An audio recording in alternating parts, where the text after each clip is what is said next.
Welcome back to my channel. Good morning. তো এখন আমি সকাল থেকে ভিডিওটা বাইরে থেকে স্টার্ট করছি। তো তোমাদেরকে একটা জিনিস দেখাই, চলো।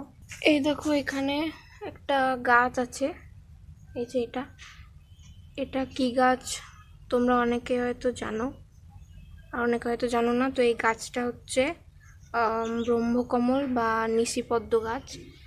তো এটার এখানে দেখবে কতগুলো কুঁড়ি এসেছে, এখানে একটা কুঁড়ি এসেছে। এটা স্পেশালিটি হচ্ছে, তো এই ফুলটা বছরে একবারই ফুটে। এর আগে ফুটেছিল আগের বছর এরকম টাইমে, মে জুন মাস করে। তো এটা রাত্রেবেলায় ফুটে ফুলটা। তো আগের বছর যখন ফুটেছিল তখন রাত 10টা এরকম টাইমে ফুটেছিল। আর এখানে একটা হয়ে আছে, এই যে এখানে একটা ফুটেছে, আর এখানেও একটা।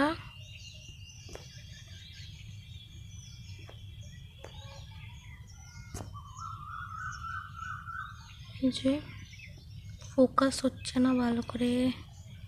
তারপর এই একটা, আর এর নিচে এখানে একটা আছে। তো এই কুঁড়িটা এখনো অনেক বড় হবে। তো এটা পাতাতেই ফুলটা ফুটে, এখন ছোট্ট আছে একেবারে। এটা আরও অনেক বড় হবে কুঁড়িটা, তারপর ফুলটা ফুটে 15-16 দিন অন্তত লেগেই যায় এটা বড় হতে।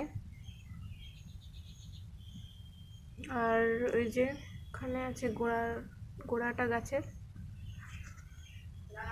তো এর আগের বছর ফুটেছিল ফুলটা, একবারই ফোটে বছরে। তো এটার আপডেট আমি তোমাদেরকে রোজ দিতে থাকবো, কতটা বড় হচ্ছে। আর এই রঙ্গন ফুল গাছটা দেখতে পাচ্ছ, ছোট্ট আছে এখন, আরও ছোট ছিল। এটা আমি ফুলটা খুব সুন্দর দেখতে লাগে, পিঙ্ক পিঙ্ক কালারের, ছোট্ট ছোট্ট হয়। তো আমি এটা কলেজ থেকে নিয়ে এসেছিলাম একটা ডাল, সেটা এখন লেগে গেছে, ছোট্ট হয়ে আছে এখন, খুব বেশি বড় হয়নি। তো প্রথমে একটু ফুল ফুটেছিল, তারপর এখন আপাতত ফুল ফুটছে না। দেখতে খুব ভালো লাগে ফুলগুলো।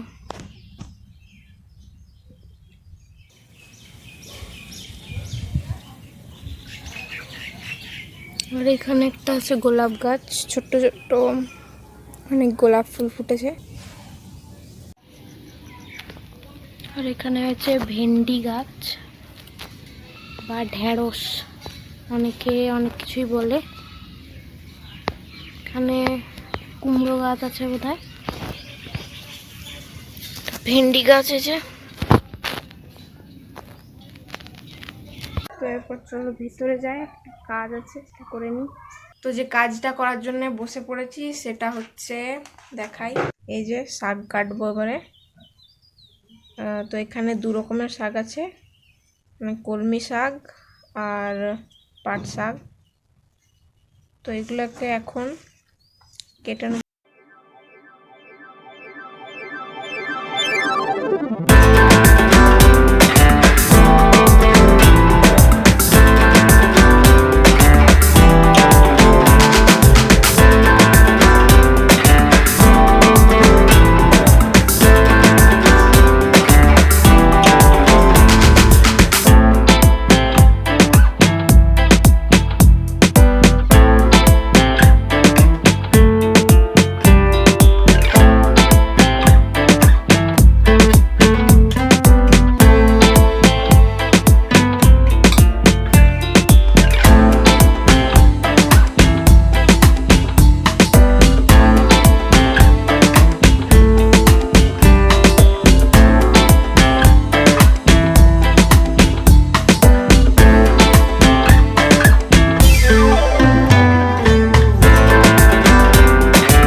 এসেছি ছাদে।